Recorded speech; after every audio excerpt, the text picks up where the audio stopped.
On en vient à la conclusion de l'enquête sur l'affaire Clearstream qui a alimenté la chronique judiciaire et politique ces dernières années. Il y aura donc bien un procès et Dominique de Villepin en sera l'un des prévenus. Il est soupçonné, vous le savez, d'avoir été l'un des instigateurs d'une tentative présumée de déstabilisation qui visait notamment Nicolas Sarkozy. Olivier Caroff. Ce sera la correctionnelle. Pendant plusieurs mois, Dominique de Villepin a espéré que les charges retenues contre lui seraient abandonnées ou au moins allégées. Un discours tenu à chaque convocation. Ma conviction, c'est que l'affaire Clearstream n'est pas une affaire politique.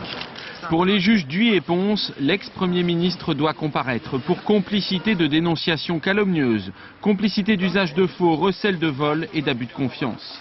Dans l'affaire Clearstream, il apparaît, selon ces magistrats, comme le donneur d'ordre, celui qui organise une réunion sur les fameux listings où va apparaître le nom de Nicolas Sarkozy. C'était en janvier 2004 au Quai d'Orsay.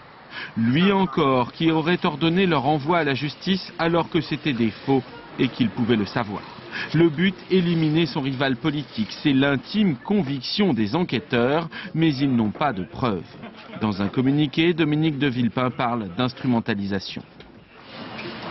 Tout au long de l'instruction, la vérité des faits et du droit a été détournée au profit d'une seule partie civile qui est en même temps aujourd'hui président de la République. Avec lui, 4 personnes seront jugées, dont l'informaticien Imad Laoud, faussaire supposé, et Jean-Louis Gergorin, le corbeau qui expédiait les listes. Dominique de Villepin, lui, dit n'espérer qu'une chose désormais, que le procès ait lieu rapidement.